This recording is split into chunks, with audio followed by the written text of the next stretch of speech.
સુરત શહેરમાં મેઘરાજાએ ફરીથી તાંડવ મચાવ્યું છે। અત્યારે આપ તસવીરોમાં જોઈ શકો છો કે સુરત શહેરના ઘોડદોડ રોડની આ તસવીરો છે અને ઘોડદોડ રોડ ઉપર કેટલોય હદે પાણી ભરાઈ ગયો છે કે અહીંથી વાહન ચાલકોને પસાર થવામાં તકલીફ પડી રહી છે। તો કેટલાક વાહન ચાલકો પાણીમાંથી ફૂલ સ્પીડમાં વાહનો પસાર કરી રહ્યા છે।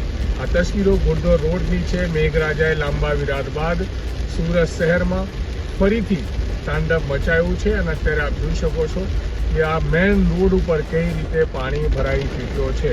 સુરત શહેરની આ તસવીરો સુરત શહેરના માત્ર ઘોડદોડ રોડ પર જ નહીં, જ્યાં જ્યાં પણ વરસાદ પડ્યો છે સમગ્ર રોડમાં પાણી ભરાયા છે અને લોકોને ભારે તકલીફોનો સામનો કરવો પડી રહ્યો છે। સંજય સિંહ રાઠોડ, ગુજરાત તક, સુરત।